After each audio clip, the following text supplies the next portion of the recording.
All right, welcome back to Instagram Live or YouTube, wherever you're catching this. Jordan Feigenbaum, Dr. Feigenbaum, Barbell Medicine, as you can tell. We're doing another one of these Q&A things while I edit some video in the background. So that's what we're going to try to do. Let's see, it's Friday. We just posted a new video and an article today on BMI and what else? Waist circumference. I forgot, but that's what it is. So anyway, we'll answer some questions here while I upload some videos to my desktop, and we can hang out. So thanks for tuning in, you guys, gals. How am I doing, Mr. Doctor? I'm okay. Yeah.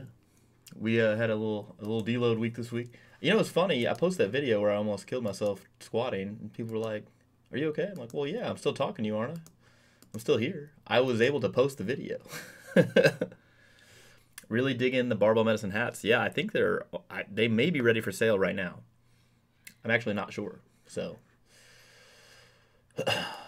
it's been a weird week, man. It's been a weird week.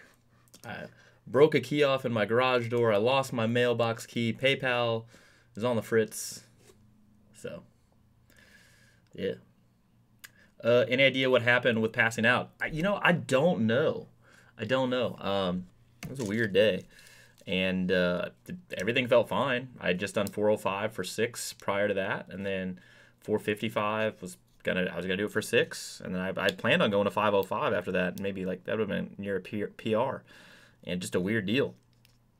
In fairness, I was gonna put the safeties on for 505, but for not for 455. Not for 455. So, you were just thinking about me. That is funny, Alex. That is funny.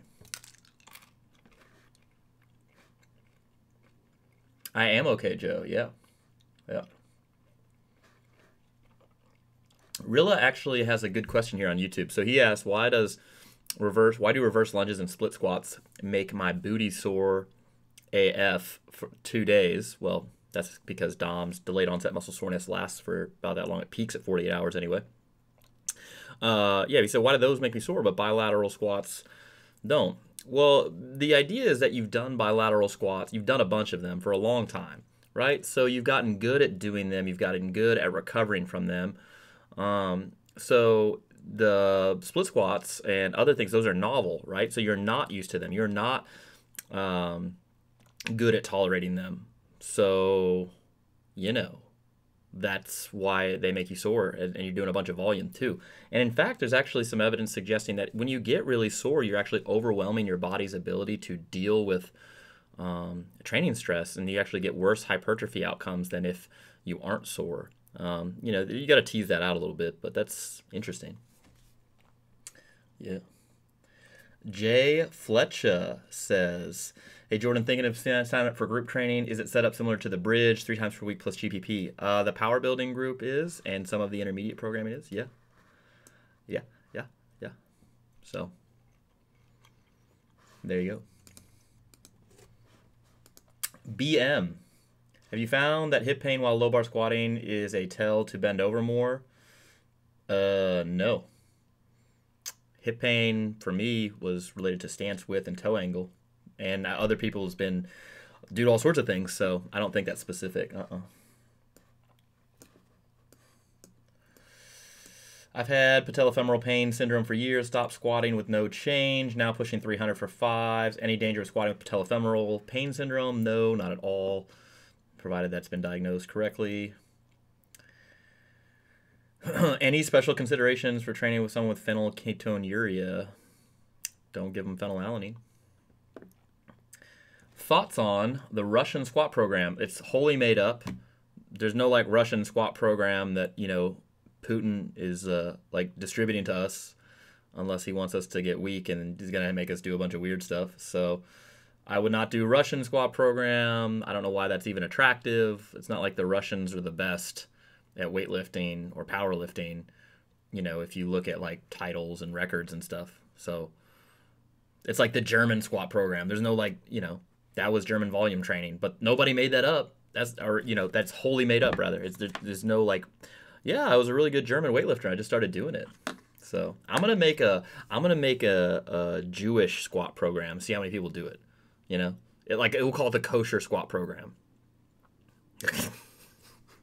How many downloads am I gonna get? Pat Lone says they suggest take it easy for 24 hours after donating plasma. Any evidence showing exercise is deleterious after such? No. Nope. Dude, I finally got Explain Pain Supercharged last night. Hella hype. Yeah, dude, it's a great book. I'm about halfway through it right now. So, Austin left it here for me. Top 3 ways to manage stress. Depends on the nature of your stress, but I think the biggest thing people probably do wrong with stress is try to ignore it. And I don't think you should. I don't think ignoring is, or like doing stuff to take your mind off it. I think whatever the problem is, you should try to address it as much as you can. And if there's something that you have the potential to modify, do that. And it's okay to think about it. And you say, hey, I'm going to think about it for the next 30 minutes. I think reaching out to friends and loved ones, talking about it can be helpful. Yeah. How many calories do you take in per day? Over 4,000, but under 5,000. Yeah, so I like that about myself. Let's see.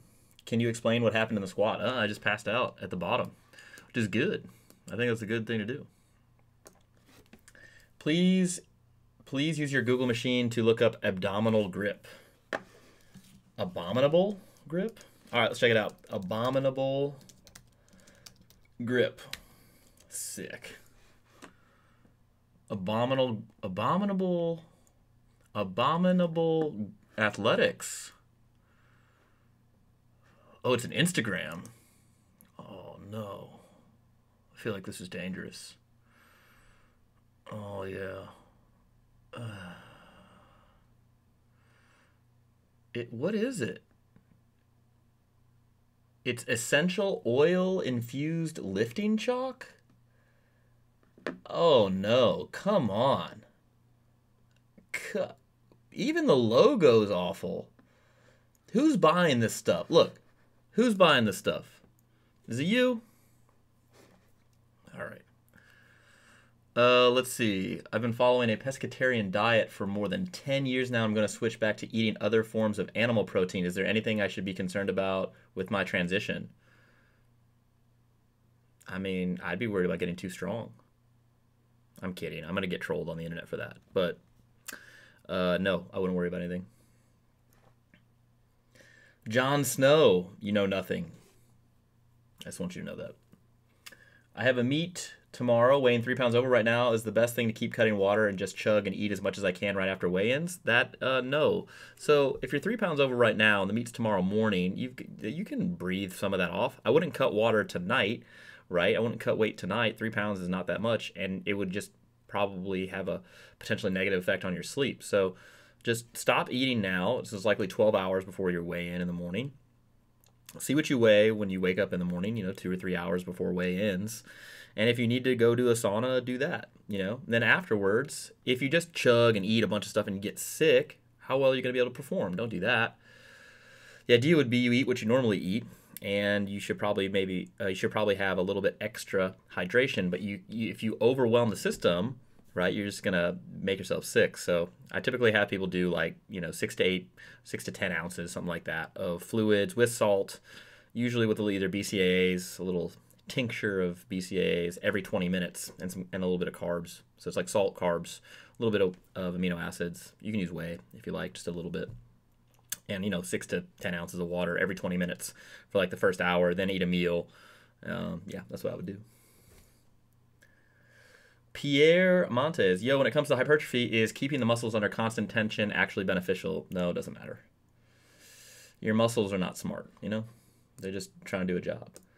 John says he would try the Jewish squat program. There you go, man. It's going to happen. That'll be in the next ebook. Rilla, could soreness from unilateral training also be something to do with the overload on legs, glutes, since it removes a lot of the back work? No, it's just novel. Nope. AKA the stress is less spread out. No, and it's just less stress. It's less weight, right? So, do I take kosher fish oil? I don't take any fish oil because I am an intelligent human.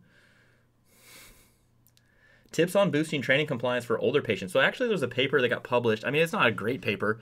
It's a paper nonetheless, and I actually thought it was novel because I never expected to see anything like this in the medical literature. But they were talking about ways to improve compliance, and one of the biggest things was like self-efficacy.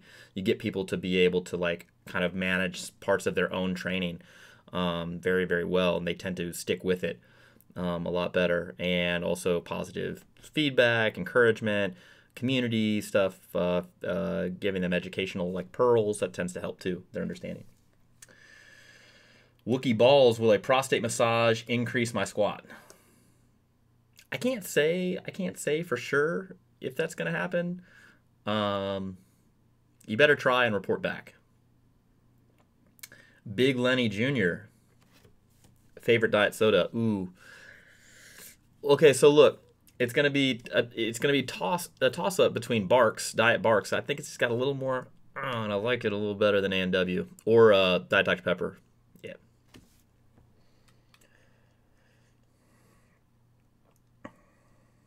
Max Aiden, you get to ask one question to a person to determine how knowledgeable he/she is about training. What do you ask? That's a good question.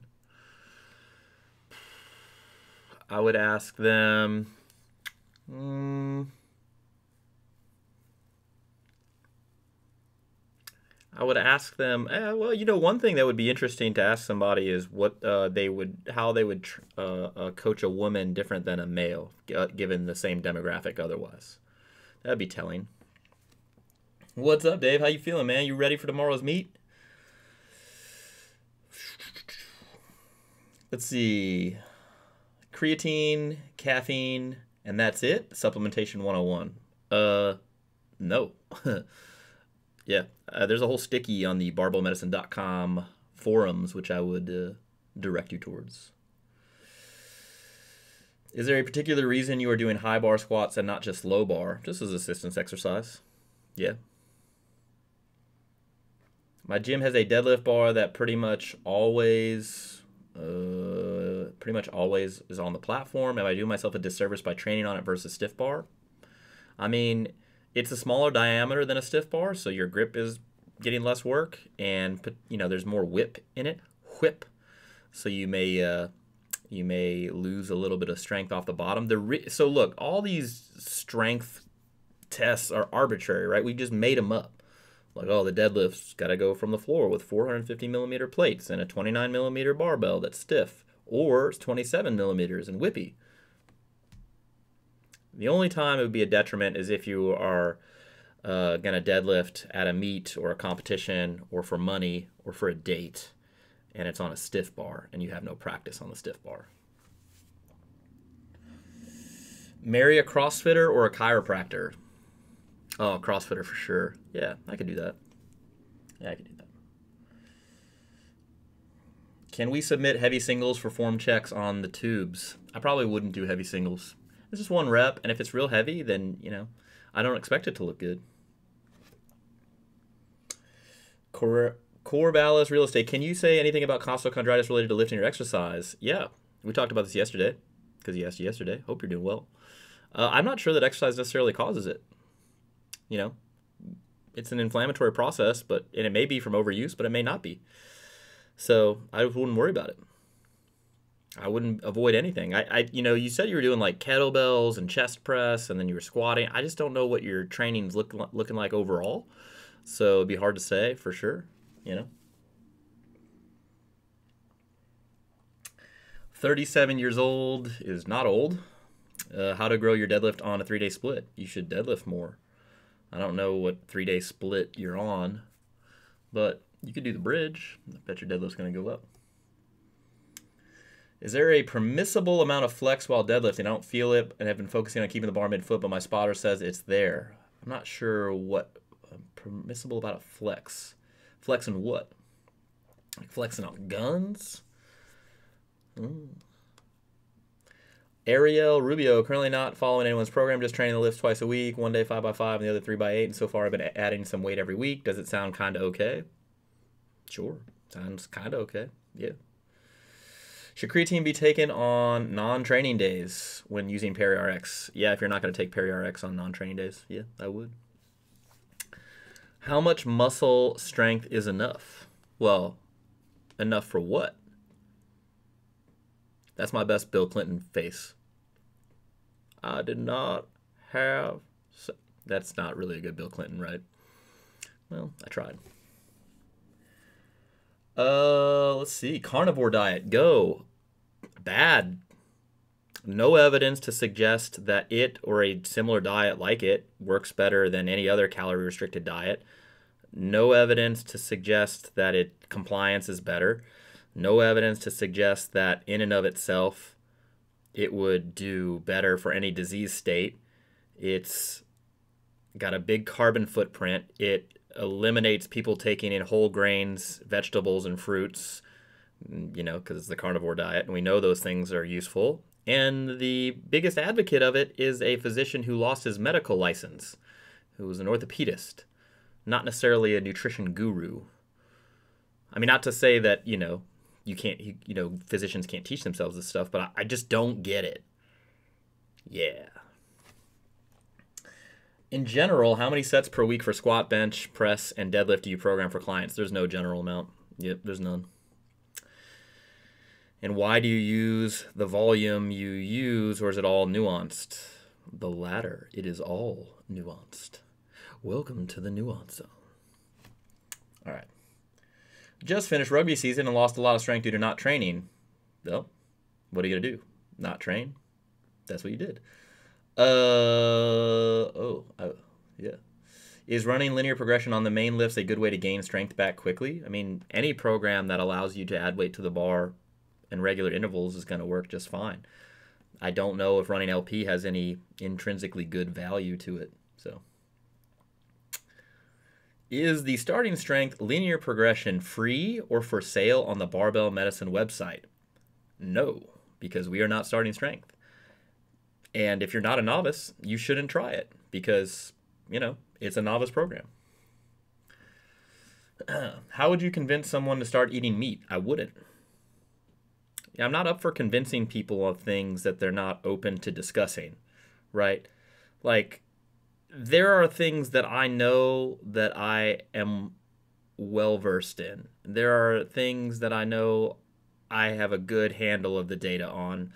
And those things I feel very confident discussing with other people if they want to discuss them. But sometimes the tone that you get back from people is like, hey, I don't want to talk about this because it makes me feel some cognitive dissonance because if I believe you, that means I don't believe this other thing that I previously had thought was the truth, and then I feel stupid, and people don't want to feel stupid.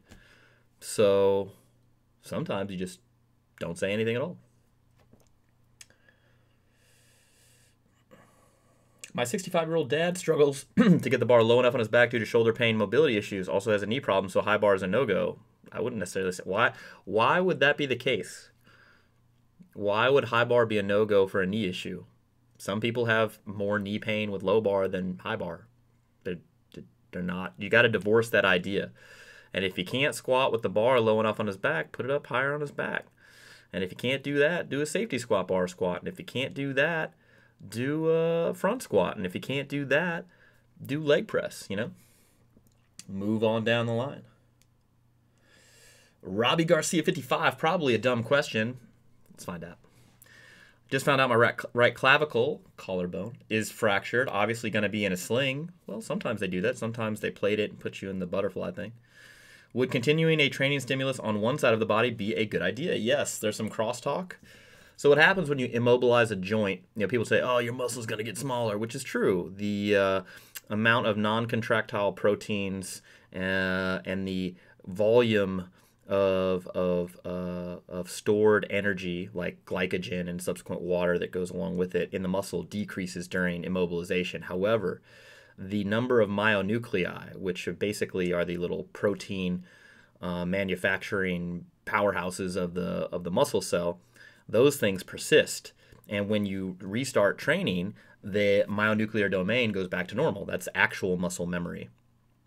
Additionally, there's crosstalk between the myonuclei. So if you train one side of the body, the other side of the body says, hey, maybe we'll make a little protein here, Hey, Vinny, I heard you were doing curls over there. Let me get a little protein on this side,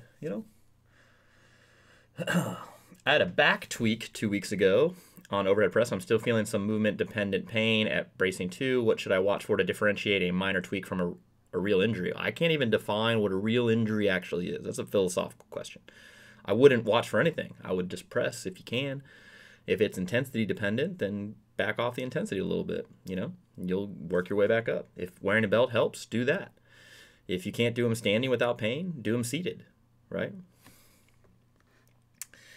Micah Neely, have you ever heard of Mike Isertel's volume landmark ideas like minimal effective volume, maximum recoverable volume? Yes, I have.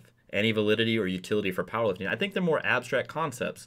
You could probably determine the empirical value for both, through experimentation, but they're more just theoretical constructs to guide program management, not like, hey, find this number. Your feelings on hex bar deadlifts, and are you currently stalking us? I think, it's only stalking if, it's unwanted, right? If it's not unwanted, it's a relationship. So you tell me. So trap bar deadlifts, somebody tagged me in Andy Galpin's post like 2 weeks ago when he was talking about that there was a study that they did showing that hex bar deadlifts activate more quads and less hamstrings, and somehow that was useful. It's an arbitrary movement, just like the straight bar deadlift is. My feeling is that because we're likely squatting already, the trap bar deadlift is very similar to squatting, but non-specifically. Meaning that if I was trying to bring the squat up, I probably wouldn't use trap bar deadlift. I would use a different squatting variation. And if I was trying to bring the deadlift up, I think that there are other more specific variations of the deadlift to help that. And if I wasn't trying to bring any of them up, I was just trying to train, I don't necessarily know if there's a unique use just for the trap bar deadlift. Hey, Jordan, when you take on a new client, how much training history is useful for you to look at? I mean, I try to get a general gestalt for their entire training history, but I really just want to look at the last 3 to 6 months usually. Does the kosher squat program have a mandatory off day on Shabbos? You don't roll and you don't squat on the Shabbos.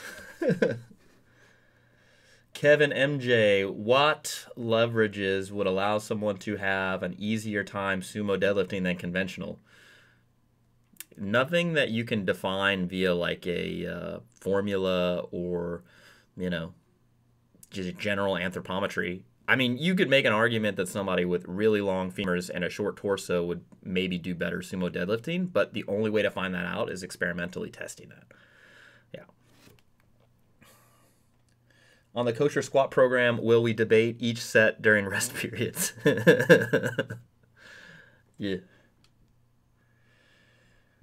Let's see. Good evening. Have I ever experienced issues holding the bar in a low bar position? Yes. Sometimes that's why I like high bar. Hey, Jordan, loaded question. What is the importance of stretching? Not important. And when is the best time to stretch? The best time to stretch is never. And people are like, man, come on, man. Stretching's good. It's good for you. And it's like, well, what are you looking to get out of the stretch? If you're looking to increase your range of motion in a general manner that is not the stretch that you're doing. And what I mean by that is, let's say you're doing the couch stretch, and you can use the Google machine to look that up, and people are like, oh, it's good for your squat. Well, no, not as good as squatting. You just squat with your body weight and just hang out on the bottom. That's a better stretch than the couch stretch, or better yet, put a bar on your back if you're going to back squat and do some reps there. But if you just wanted to stretch, I would just practice the squat. If you wanted to stretch for the squat, you would just squat. The couch stretch makes you better doing the couch stretch. But to what end is that, right? And people are like, well, I practice doing the splits and now I can do the splits. I'm like, well, cool, man. I have a belly button. Like, what? These things don't matter. If you want to get better at the splits, you got to practice the splits, sure.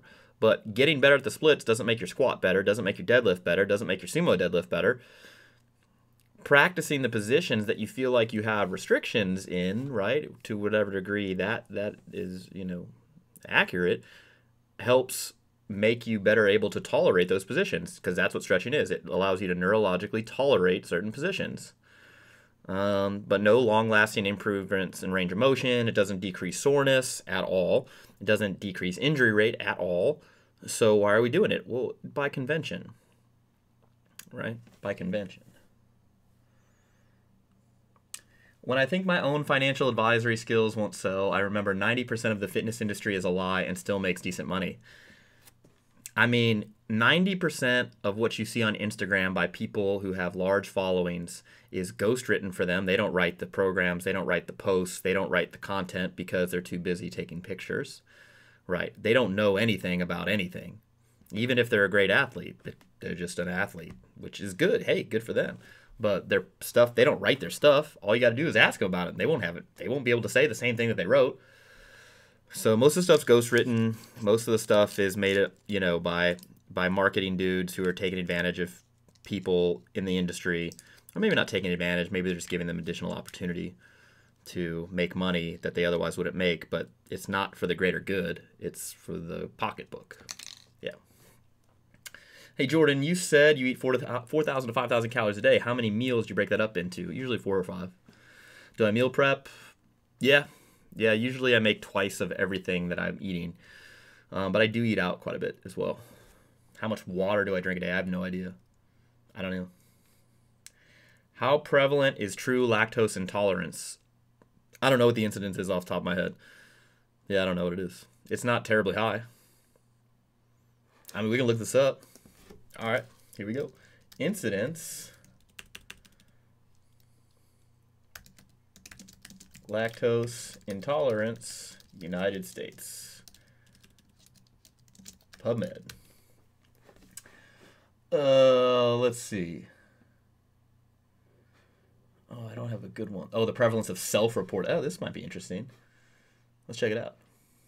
Online survey. It's given to the 2000 U.S. Census. So it looks like, oh, this is an African Americans. And then a comparison sample of Gen Pop. I see.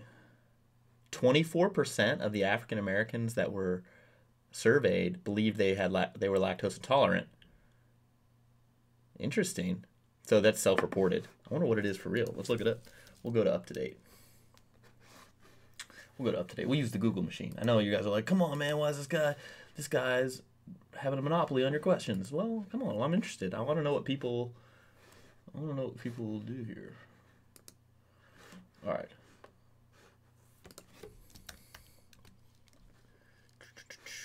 Logging in.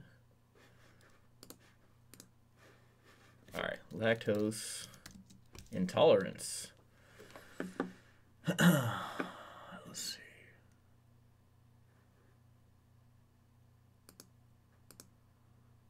I wonder if they have an incidence. Epidemiology. Here we go. Prevalent. How the prevalence of lactose malabsorption and lactose intolerance unclear. Oh, good.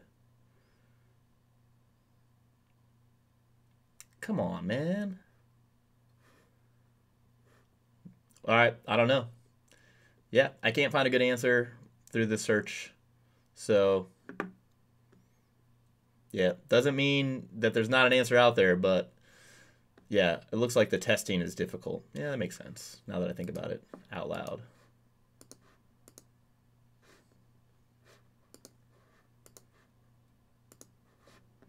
All right.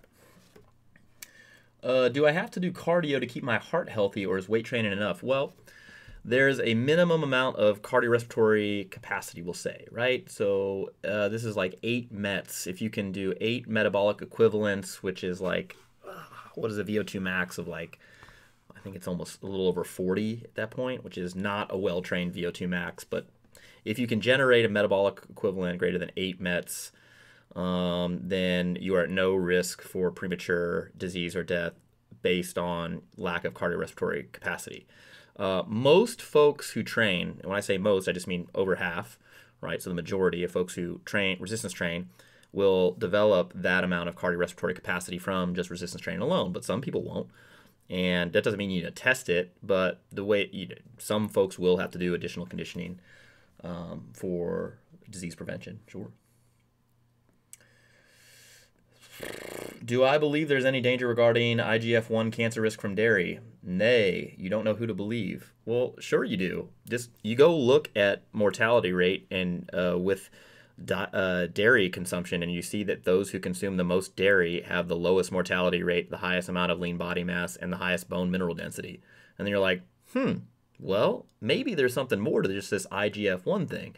So, for instance, when you resistance train, human growth hormone goes up. It goes up because this is a marker of energy depletion because you depleted some of your glycogen stores. So human growth hormone goes up. That acts on the liver. The liver pumps out IGF-1, okay, and that IGF-1 is cleaved, cut in multiple spots so that it can act on the muscle tissue. So some of the little isotopes of IGF-1 are mechanogrowth growth factor, for instance, and that causes a bunch of changes at the level of the muscle.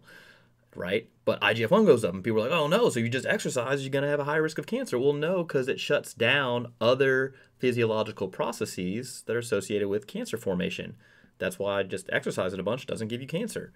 So it turns out the human body is nuanced.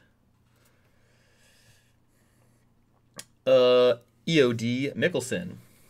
Would you recommend concurrent training or a standard sports style periodization for a military member who needs both strength but also has to run distance? So I think standard sports style periodization is a meaningless phrase. And I think that actually current trends in coaching programming for athletes reflects that concurrent training tends to do better in general. And I think that if you're talking about a person who has multiple different needs for their training, that concurrent periodization is probably a better option. Your front delts are insane, bruh, like a second pair of pecs. What you don't know is I got breast implants on my shoulders. Yeah, I'm like a C cup. It's my second revision, though.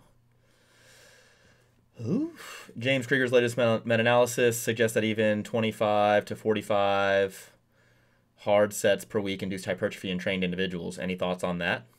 I mean, that makes sense. I don't have any thoughts on that.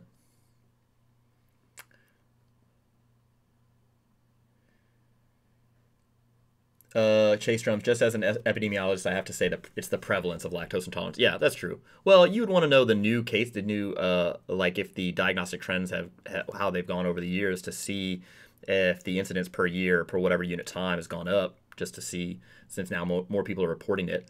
But yeah, if you wanted to, you'd look at the overall prevalence. That's true.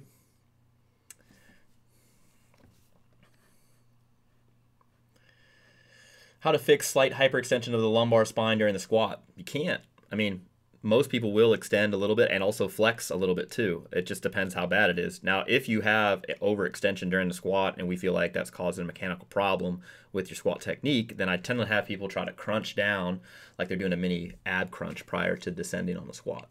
Yeah. How would you diagnose shoulder problems from the bench press? I wouldn't. There you go. Easy answer. K-Snides 120. I tend to overextend my lumbar spine on the squat, but it feels natural to me and I never feel pain. This is like a George Strait thing. It just feels natural. That was really bad. That was worse than my Bill Clinton. Should I try to change this? Well, I mean, I don't want to see your spine moving around if I had a choice, right? So, Z Boson, why did you pass out on that squat? I don't know. Either my breath blew back in my face and it was too much, or something weird happened. So that's my differential diagnosis. Should I do hypertrophy program between the 12-week strength program? Yeah, you could. Hey man, what are your thoughts on the carnivore diet? I think it's trash.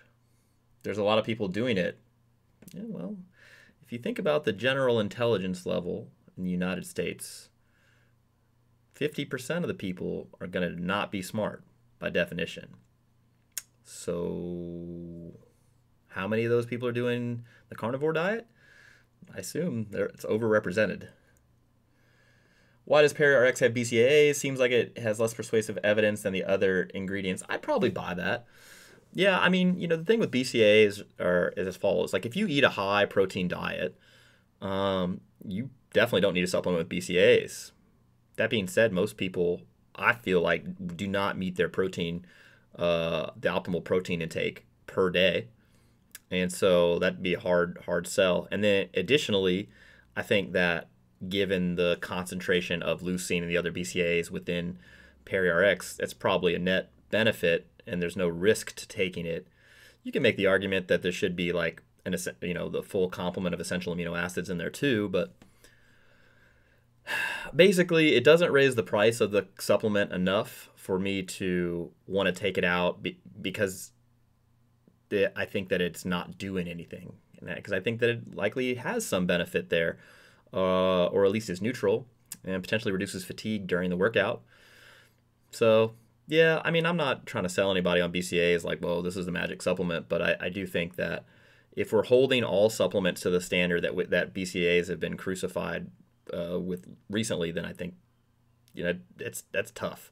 People want data that's not possible to generate given the current budget that people are studying supplements with. So, Rachel Singer, please convince me otherwise, but I'm entertaining the idea of joining a CrossFit gym again. A, looking to connect with community, like-minded individuals. B, quick workouts during grad school. Well, the community thing would be interesting. I think depending on where you're going to go to grad school, you could probably find a good lifting community. As far as the time of the workout, you're not going to get more work done, more training stimulus in a shorter period of time with CrossFit. The workouts may in fact be shorter, but it's not like there's this special sauce within CrossFit workouts that are going to allow you to get the same or better results than you would get if you trained longer just by doing CrossFit. So that's just a bold-faced lie. So I would probably, I don't know, if you really like it, I'm not going to try to dissuade you. I would probably have you do more resistance training if you can find a good group of folks to do that, and you might have to cut your rest periods down a little bit. Got my first interview for PA school. Any tips? I would see if on the internets anybody has posted like any of the interview questions. You can kind of prepare. You should look at University of Washington's ethics questions. That's pretty good in case they try to hit you with that. It's good to kind of have run through some of those. And know your CV. They're going to ask you normal stuff, but just be an interesting human who's well-adjusted. Getting the interview is the hardest part. So, Mark Langley, should I be worried about having a very poor VO2 max when all my blood labs come back normal? You wouldn't be able to tell anything about your VO2 max from your lab work. You compete in powerlifting and only do cardio if you have to. I think that there's a rationale for doing cardio work for the powerlifters such that they can actually increase the training volume necessary to drive progress. So,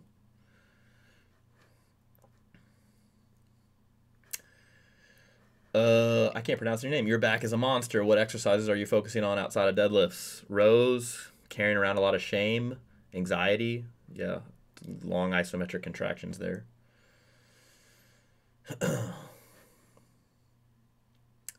Do I feel that side spotters for the press in competition might be appropriate? No, not really. I don't think they're inappropriate either. Tyler F asks, no more Instagram lives. I'm on Instagram live right now. So there you go. Question of competency. You give them a trick question. How do I gain muscle and lose fat in 4 weeks while on keto? If they don't tell you to GTFO, then leave. You can fight one person in the fitness industry in the octagon. Who is it? I don't know. I don't really want to fight anybody. Can it be a girl? That seems like more fun to me.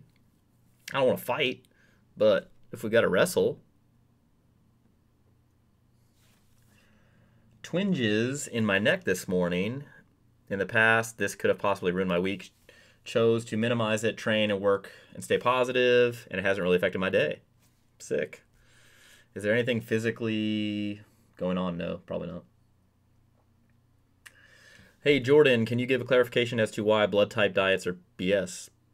There's no clarification needed because there's no evidence suggesting that the blood type, the antigens and antibodies that have been generated secondary to the type of blood you have has any effect on any metabolic property at all, period.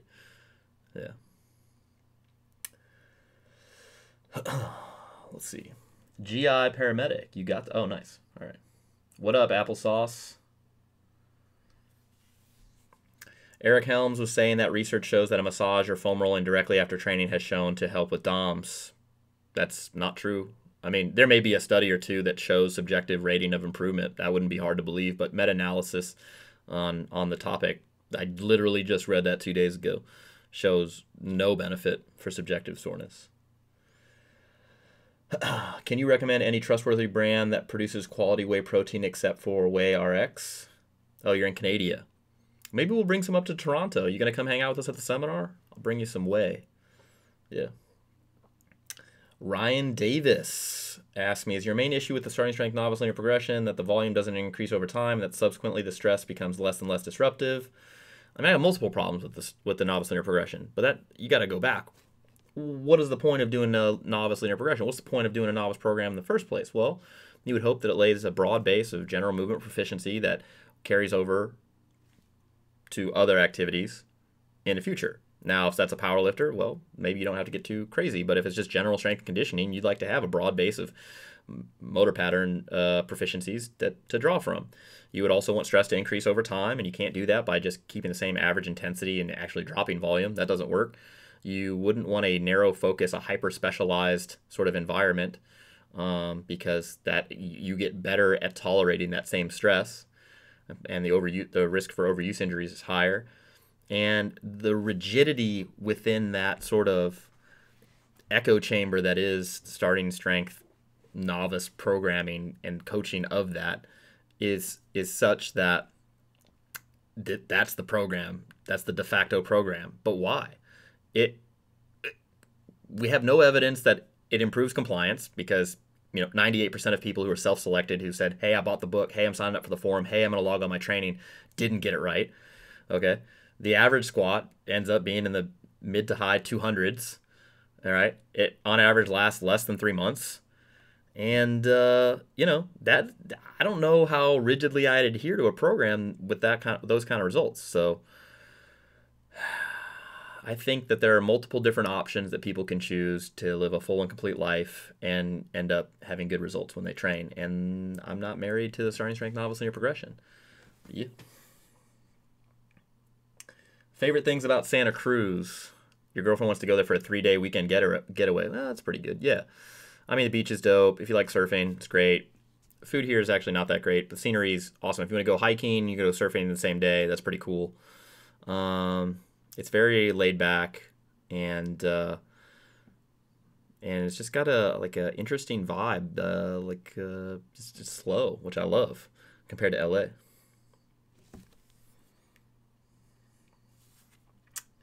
My single at 8 in week 5 of hypertrophy is the same weight as my 1 at 8 at the end of the bridge. Is this expected? Yeah, if it's your first single at 8, sure. Yeah. Thoughts on Jason Blaha's orc mode? I don't have any thoughts on it. I've never seen it. Yeah. On snatch and clean days, is it okay if weights slowly go down to match RPEs?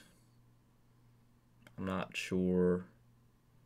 Depends on the programming. Yeah. Thoughts on overreaching? I don't have any thoughts on overreaching. Is smoking actually bad for you? Yes. Or is that a globalist Freemason lizard conspiracy to consolidate economic control? The former. This is going to make you happy. I'm putting in my 2 weeks at the therapy clinic I work at on Tuesday. Unfortunately, no more. My therapist coworker is so stupid. He said, oh, yeah, he won't be able to give us any stories anymore. That's funny.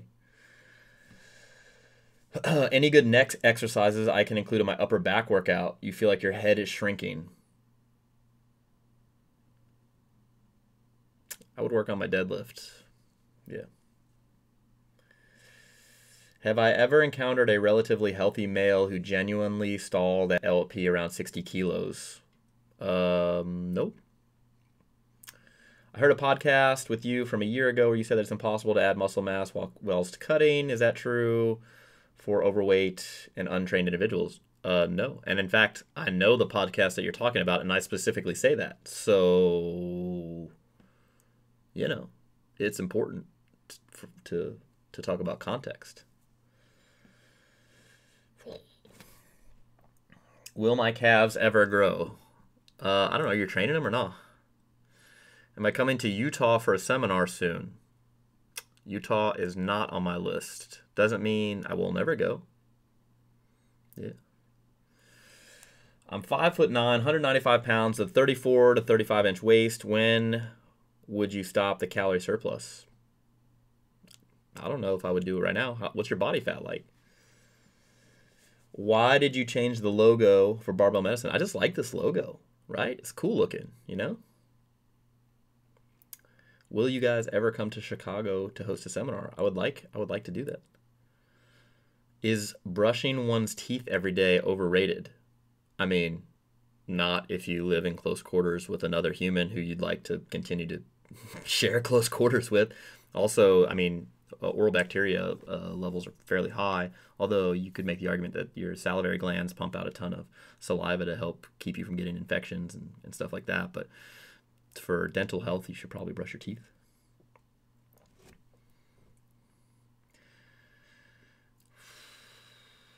Are your training templates the least effective dose or most effective dose? Neither. If your strength doesn't respond to creatine, does supplementing still benefit anabolism and recovery? Maybe. It'd be very difficult to ascertain that, though, without a muscle biopsy.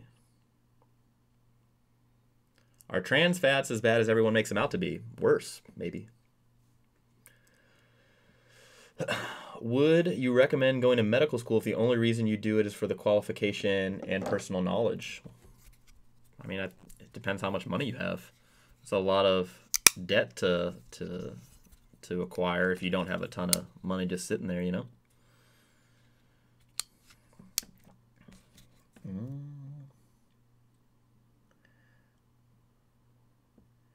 On PubMed, there are studies that suggest the research on aspartame is old and new research is required. Does this still suggest there are no negative effects? I think that studies suggesting that we need more research, I mean, that's the status quo, but there needs to be specific reasons why. Like, people are in general having these terrible adverse reactions, and that's not the case with aspartame. So while people can say that, I don't necessarily think that's useful to say. So you said the other day that concurrent hypertrophy and strength programming was better than conjugate programming for both of those outcomes. I thought the opposite was true. How is that determined?